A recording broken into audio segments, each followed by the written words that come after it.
Unfortunately, the way it looks as though a lot is on Coach Bowles. And I'm very sensitive when it comes to Todd Bowles and black coaches in general. When you get an opportunity and you got Tom Brady and you got an opportunity and the team was in the playoffs the year before they won the Super Bowl, and now all of a sudden this black head coach gets an opportunity, I become very sensitive to this, Max, because I know what's coming. I know what's coming, right? He could never be a head coach. See, this is the same thing that happened with the Jets. Da-da-da-da-da-da-da. They are going through some bit of a transition from Todd Bowles being the defensive coordinator to now he's a defensive coordinator and the head coach. He has more responsibilities than ever. They've changed some of the things that they do from a philosophy standpoint. Tom Brady doesn't need to throw the ball 50 times, man. Run the football to Leonard Fournette and company. Try to establish the running game. Get back to doing what you have done from a foundational standpoint. Playing the defense and running the ball, doing your little check downs, not airing it all out all over the place. And for some reason, this year, they've gotten into this situation. Now, I'm sure when he was handed the keys to the car, he didn't expect for Tom Brady to be going through some of the things that he's going through from a personal standpoint that may be affecting his play and his thought process out on the field. Jay, there's so much there in what Key just said. Number one, the absurdity that a black head coach has to represent a race, essentially, which is true, right? Because you start to feel sense of, well, if he doesn't do well, what about opportunities? Which is ridiculous that we're in that situation. But it's the reality. But it's the reality. World we live in, Max. I get it. Because, but that's the fact of the matter, right?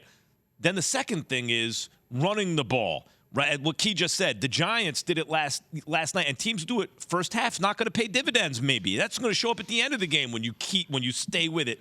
You have to be patient. And by the way, Max, the game was 7-0 Panthers in the third quarter. It's not like they were down by 20 points where Tom Brady had to air it out. What do you think and by the way, if they would have succeeded, well, it's Brady. Bowles inherited it, and if they fail, it's Bowles. But what do you make of this?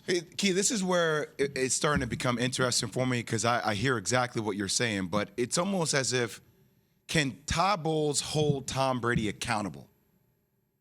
Yeah, he can. Because last year, and I'm not saying he can't, right? But that's the question that I feel people are going to start asking because of Tom Brady airing it out, because of when Tom misses a walkthrough, which I get players do all the time, but how Todd Bowles Bruce Arians, the last couple of years, struck back at Tom in the media, right? There were little jabs thrown where it felt like, how is this relationship going to work out? But it felt like Tom respected that at the end of the day. Not saying, once again, that Tom doesn't respect Todd Bowles, but it felt like you had two alpha male egos that were forced to meet in the middle where it doesn't seem like Todd has that presence aesthetically, optically. Maybe he has it internally, but that feels like that's going to be a narrative that people are going to start running away with.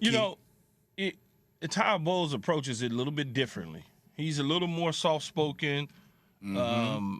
His philosophy is different, and you can win many different ways. I went from Bill Parcells to Tony Dungy. And if you know Coach Dungy and you know Coach Parcells, those are two totally different styles of coaching. But I hear you, but if Tom Brady has Bill Belichick, can't run over Bill Belichick, has Bruce Arians, can't run over Bruce Arians, and then you have a soft-spoken Todd Bowles, not saying he's going to run him over, but whose personality will be more demonstrative than the other? I understand what you're saying, but I don't think being aggressive, demonstrative, and all those sort of things is what is going to make Tom Brady better. Right now, the Bucs are just sorry. It has nothing to do with screaming and yelling. That's not going to get a response. You see what happened the other day. They screamed and yelled at the offensive line, and they put up 3 points.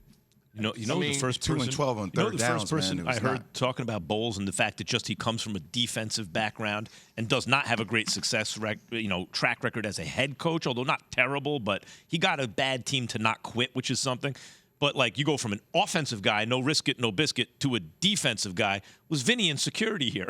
We were a couple of weeks ago. He's like, hey, no one's talking about the fact that the dude's a defensive coach. He's not used to running the offense the way Arians was.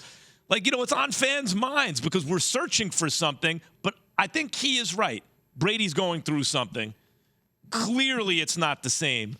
Right now, they're sorry. Yeah, but I got to be real with y'all. I get Brady's going through something, but I just come from the old school place, key of, no excuses, man. Yep. No. Like, at the end of the day. Doesn't look good like, for Bulls right now. Everybody has stuff going on in their personal lives. I get it. Maybe some more extreme than others, but you're here to do your job on the field, man. According to NFL Next Gen Stats, Mike Evans had 10.9 yards of separation to the nearest defender on his drop. 10.9 yards. Dropping Lamborghinis, Key. That's 33 feet of separation. It's the most wide open drop on a pass of at least 30 air yards this season.